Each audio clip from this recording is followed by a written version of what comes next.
Good evening to all my friends. Facebook live में सबको नमस्ते।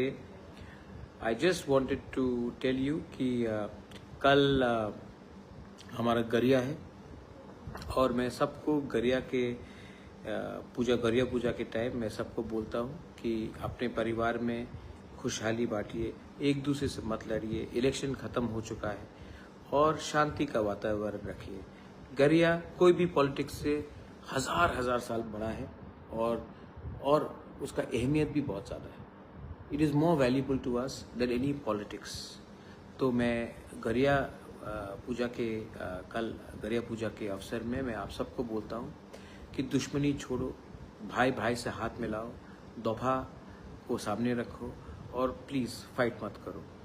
ये सब चीज़ से किसी का फ़ायदा नहीं होता है। ये सब चीज़ से हम सब का नुकसान होता है। आज मैंने अभी इलेक्शन ख़त्म हो चुका है, 17 तारीख को रिज़ल्ट था। इलेक्शन ख़त्म होने के बाद आज मैं अपने कमरे में था तो मैंने एक व्यक्ति को फ़ोन लगाया और प्यार से बोला कि वापस आ जाइए। और उसने फ़ोन उठाया और बोला बुबागरा मैं आऊँगा। और मुझे बहुत अच्छा लगता है। देखिए, मैंने हमेशा कहा है नफ़रत हारेगा, प्यार जीतेगा। और जो लोग मुझे छोड़ के गए वो भी मुझे प्यार करते थे, लेकिन हमको भी उनको, अगर मैं राजा हूँ सच में, तो as a king you should have a big heart. तो आज मैंने फ़ोन किया और वो शाम को राजबाड़ी आए और अभी भी मेरे साथ बैठे हैं। एनी गेसेस कौन है वो वापस बीजेपी को छोड़कर मेरे पास आ गए हैं और वो मेरे बगल में बैठे हैं।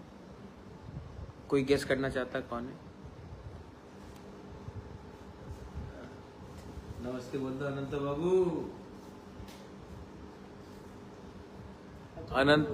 अनंत देवर्मा आए मेरे पास, मुझे सॉरी बोला।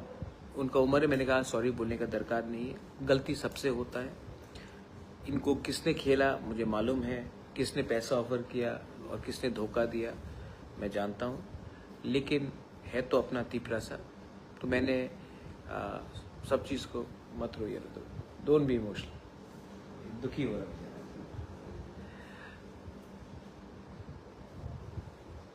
थानसा जीतेगा। हमको और आगे काम करना है, बदला नहीं लेना है, सबको एक करना है और अपने नेक्स्ट जनरेशन को जिताने के लिए एक संग होकर फाइट करना है, बस। सो वेलकम बैक अनंत बाबू।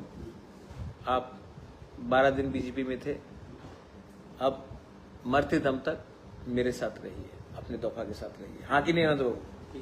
हाँ, क्या बोला कुछ बोलना है? नहीं, वो तो पहले से रहना, अभी भी नहीं। God bless you, love you all. और कल अगेन मैं आप सबको अपील करता हूँ, वायलेंस बंद कीजिए, कुछ नहीं होगा। सब लोगों को घर जाने दीजिए। जो लोग अभी भी बाहर है, अपने गांव से बाहर है, उनको गांव वापस जाने दीजिए। उनको गरिया में पार्टिसिपेट करने दीजिए। ये ठीक नहीं है। ईश्वर के घर में हम सब एक हैं। उनको अपने गांव में जाने दीजिए और गरिया में पार्टिसिपेट करना दीजिए और उनके ऊपर कुछ मारपीट या गाली गलौज मत कीजिए, ठीक है? अगर आपका राजा माफ़ कर सकता है, दिल बड़ा करके सबको ला सकता है, तो आपको भी ये करना चाहिए। बेलाइनो हम बाय और कहा।